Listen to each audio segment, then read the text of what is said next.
Good day mga ka-farm lahat. Ayan, so finally, sold na po ang Vlog 120 natin na 2.5 hectare for only 1.4 million. Ayan, so napakabilis po nito na sold in just one day. Nireserve po agad ng buyer natin. Ayan, so in just 2 weeks mga ka-farm lahat, so nag-full payment na po yung buyer natin from Manila. And ayan, so ang nakakatuwa dito, binayaran ng buyer natin without viewing, kahit hindi pa nakikita yung mismong property. Ayan, so dahil nga second property na po ito na nabili sa atin ng buyer, ayan, so nagtiwala na po sa atin. Ito yung property na hindi mo pagsisisihan pero panghihinayangan mo pag hindi mo nakuha. Ayan yun mga ka-farm lahat sa mga nahuli. Ayan, so nasa 5 buyer po yung inquiry natin dito. So yun nga lang, nakakalungkot kasi isa lang yung pwedeng makakuha. Ayan, so yan sa mga naunahan. So tingin-tingin lang po kayo sa mga new upload natin at baka nasa next upload ko na po yung dream property nyo. Ulitin ko ka-farm lahat, so sold lang po ito and ang purpose lang po nito kaya in-upload ko sa YouTube is para i-proof dun sa ibang buyer na legit po tayo, kasi may mga buyer na minsan is nagdududa na baka scam sila. So no worries mga ka-farm lahat, legit po tayo and kalimitan po ng sold ko is na-upload ko sa page natin. Ayan, so pwede mo i-search Ideal Farm Lot. So nasa Facebook page po yan mga ka-farm lot. And if gusto mo bumili ng farm dito sa Quezon at gusto mo magkaroon ng idea kung paano ginagawa yung transaction step by step, ayan, so pwede mo pong panoorin yung video hanggang dulo. So ituturo ko dito kung paano yung step by step ng transaction and ano yung kailangan natin i-consider and i-clarify before natin bilhin yung property. So may mga tinitingnan din tayong possible scenario. So tulad ko, bibihira ako mag-upload ng farm lot kasi tinitingnan ko lahat. So hindi ako nag-upload ng basta lang. When? Hindi nga. So una, tinitingnan ko yung location, pangalawa, yung price, pangatlo is yung documents, kung okay ba. Kasi may mga property na okay yung location, okay yung price, so yung documents naman, di ba? May problema, so negative din. Hindi porket mura, i-grab mo agad. So bibigyan ka lang niya ng sakit sa ulo. And yun mga ka-farm lot, so panoorin nyo lang po itong video if interested kayo. Ayan, so let's go.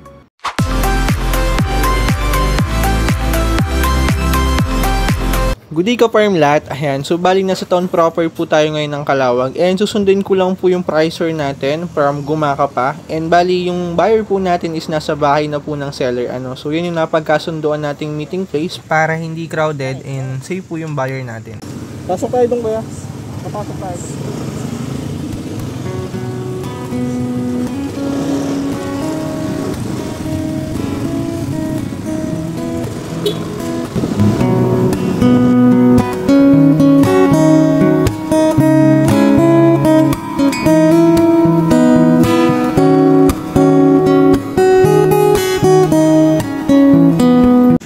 Ayan, nandito na po tayo ngayon sa bahay ng seller. Ayan. So tara. And nandito na rin po yung buyer natin. So dahil magkakilala sila, so nauna na pala sa atin. Ayan, so siya po yung seller, Sir Alex. Hello po. Ay sir. Long time no see sir ha. Sige po. Opo, tayo lang naman sir. Pa-check na lang sir ulit nung deed of sale natin para basa. Bahay po ng seller na pagkasunduan natin na meeting place para may assurance po yung may-ari and safe din po yung buyer natin. So kasi almost 1.2 million po yung dala na cash dahil nag-down payment po yung buyer natin ng 200,000 last week. So bali 1.2 na lang po kasi ang total price ng property natin is 1.4 million. Net price po sa seller. And sa transaction mga ka-farm lot, so ayan, i-check muna ng dalawang panig ng buyer and seller yung deed of sale, kung tama ba and kung naayon ba dun sa kagustuhan nila na arrangement. And yan, so after mabasa yung deed of sale ng dalawang panig and pipirma po ang buyer at seller sa deed of sale before i-notarize. And syempre, pipirma din tayo as a witness. Ayan. So magbibigay na po tayo ng payment sa seller and after naman yan, so isosurrender naman po ng seller lahat ng documents na hawak na nila regarding dun sa property, tax deck, certified true copy ng title, and especially yung title po ng mismong property. Napakabait naman po ng seller natin, so nag-abala pa ng merienda. Ayan, so napakasarap ng pansit. After payment, so diretso po tayo sa property.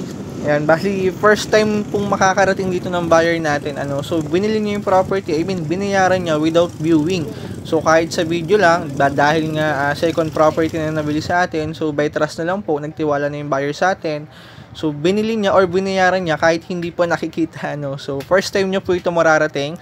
And ito naman mga ka-farm land, so ito yung property na hindi mo pagsisisihan, ano, pero panghihinayangan mo pag pinalampas mo.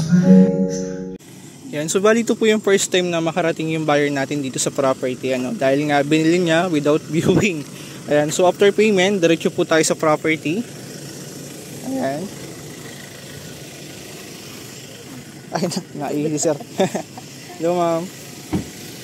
Ayan, so dahil nga tiga rito lang din si sir sa mismong Calawag, Quezon, ano, so malapit lang din sa kinalakihan niyang lugar dati. Ayan. So bali ito po yung nabili na ni sir na 2.5 hectare mga ka-farm lot. Ayan, so na 1.4 million. Napakaganda po nito. So sa ngayon nagsisimula na silang magtanim. Ayun, kung mapapansin yung nakaraan, halos madumi. Opo, dito yan sir, dito yung boundaries niya. Bumula. Ito sir, yan yung nabenta rin namin dati. Ang nakabili niyan Seaman din. Ito. Oo, Seaman yung karating din ang may-ari niyan. Seaman din ang nakabili. Ngayon, ito pa. Ito pa. Yan, oo, pag ganun. Yung mataas Inyo pa rin yan. Sakop ito. Iyo pa rin yan. Tapos ngayon, papunta rito. Hanggang gano'ng kalayo. May bakod yan, oh. Ay, ito sir yung boundaries nyo. Yung bakod na yan. Ito. Ayan. Ito, itong bakod na to. So yung kabila ng bakod, ibang property na. Okay, yan isa Di bali dito. Kapisan ko din yan. Kay Nilsen. Ang pan ito ang kantuhan. Oo, kanto. Ito. Oo, yung bakod na yan. Kapag ganyan. Oo, pag ganyan. Itong live na ito kanino. Inyo pa rin yan. Hello po. Hello ma'am, narating niyo po yung property na nabili niyo doon sa kabila? Na 2.8 hectare. Ay, hindi niyo po nararating. Oo, pag ganun. Narating niyo na rin po. Maganda rin yun ma'am. Ngayon, malaki na improvement. Dati, off-road din siya dati, ngayon, cemented na. So, maliit na yung portion na rough road. Ano yung may napulang? So, baling kapatid ko, sir? Hindi yan basyad. Hindi rin po ako familiar. Kung anong puno. Ayan. Tara po. Ayan. So, ito yung portion mga ka-farmlet na, ayan, pasok, dahil nga pasok ang 4 wheel. So, ito yung portion na pwede mo lagyan ng kubo, rest house, or bahay, pwede rin. So, napakaganda itong area na to kasi meron kang view. Kitang-kita mo yung baba ng property mo. Ayan. So, ito rin po yung malaking bridge na hinighlight ko sa video nang in-upload natin. Ano. So, vlog 20 po yan. Kung gusto nyo mapanood yung full video natin. Pero yun nga lang po, sold na. Ayan. So, yung buyer po natin is from Manila pa. Nagbiyahe siya kanina madaling araw, 6 AM. And nakarating po siya dito pasado 12. Ayan. So, after transaction, diretso po tayo dito sa farm para i-visit. So, ngayon lang din yan narating. Ayan. Maganda to sir pag nalinisan. Maganda yan pag nalinisan. Papunta rito hanggang diyan. Oo, yan sir. Ito sir yung magandang bahayan. Yung portion yung tinigilan nyo. Ganda magbahay dun. Ayan, so yan yung boundaries. Wow, panalo to. Lalo na pag nagkaroon ng tanim. So sa ngayon, nagsisimula pa lang po silang magtanim. Ano. Ayan. So, duduka lang po ng lupa para lumambot. Tayo ko po dun sa mga first timer buyer or nagpaplano ka palang bumili ng property, ano. So, always check the document. So, before nyo bilhin. So, unang-una, so, i-check nyo muna yung title. So, hingi kayo ng ID ng seller kung same ba yung name niya dun sa ID at dun sa title. So, second, request po kayo ng CTC, yung Certified True Copy ng title. So, ang purpose po niyan, para malaman natin kung may notation, kung yan ba ay nakasangla o nabenta na o na-transfer na, para malaman natin yung case ng title and kung ano yung pinagmulan.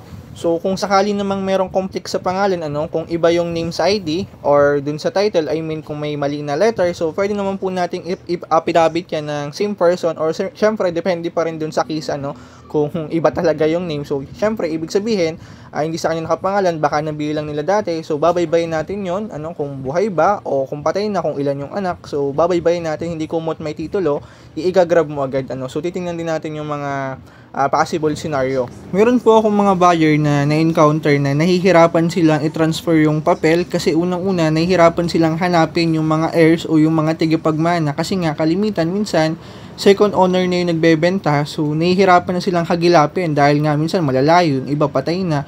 So para maiwasan natin yung sakit sa ulo, so before nyo pa siyang bilhin, so check nyo na muna yung documents. So first step mga ka-farmlat sa pagbili ng property, so after nyo ma-check yung documents, so mag-execute po tayo ng deed of sale ng buyer and seller. So after deed of sale, i-check natin yung amilyar kung bayad, kung hindi babayaran natin. So although sagot po yan ng may-ari, pero mayroong seller minsan na ito yung presyo ko pero wala na akong sagot sa titling, so pwede yun, basta mura yung property, so pwede mong shoulderin yung amilyar, kasi ang amilyar naman po ng properties hindi naman ganun kalaki, so depende kung ilang taon nang hindi bayad. Kung medyo matagal na, so medyo malaki yon. So pwede kang mag-request na hati kayo or pwede mo ipasagot sa kanila kasi yung time naman na yan, sila naman yung nag-benefit sa property, so sila yung nakinabang ng mga panahon na yan, kaya dapat lang na sagutin po talaga ng seller. And kung medyo mura naman nga talaga yung benta nila, so pwede nating i-shoulder yon. So ngayon mga ka-farmlat, after nyo bayaran yung amilyar, so punta po kayo sa kung saan located yung property. So kukuha kayo ng tax declaration and land and non-improvement.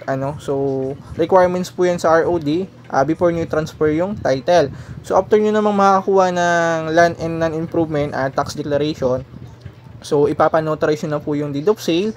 And requirements naman yung deed of sale natin para sa BAR, so kasi diyan babase ang BAR ng tinatawag natin na CGT or zonal value ng property, so magbe-base siya kung alin yung mas mataas, kung yung bentahan ba or yung zonal. Kung alin mas mataas, doon babase ang BAR ng which is 6% po yan ng bentahan.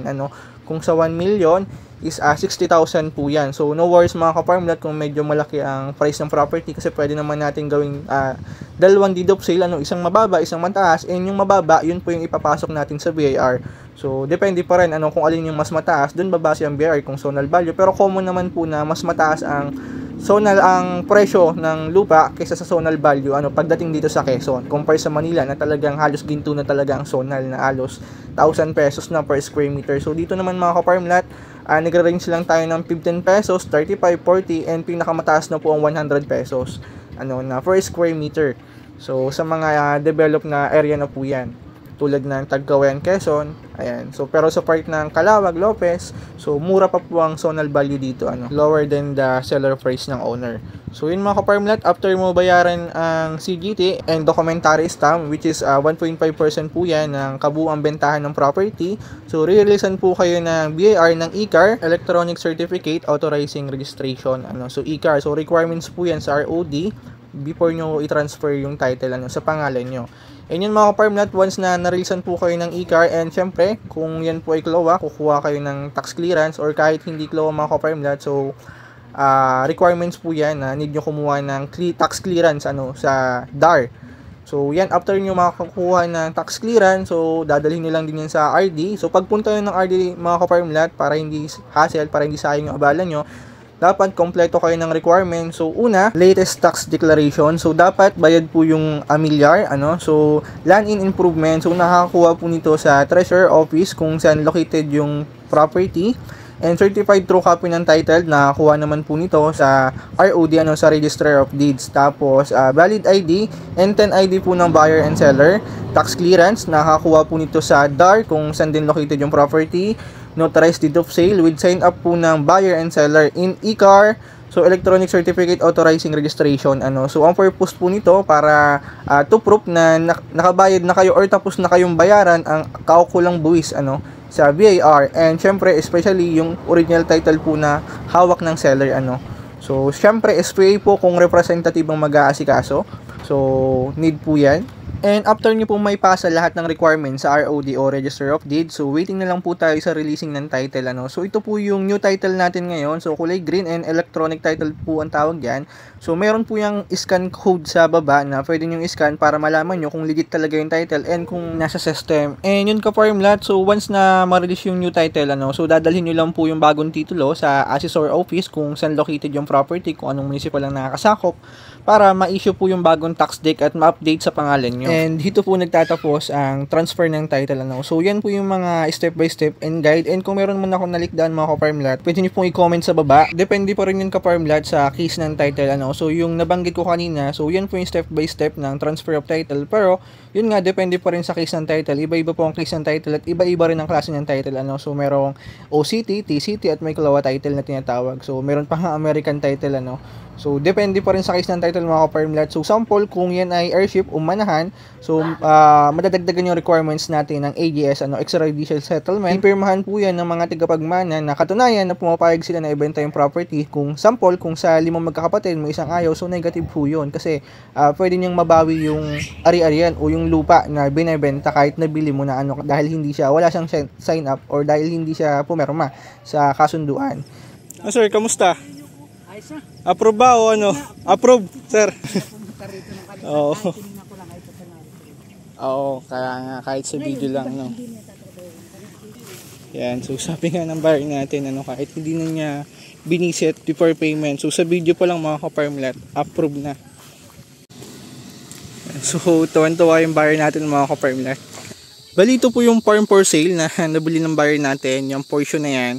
And bali dinala natin yung buyer dito sa bridge, para, ayan, so nagbabacking po siya ngayon.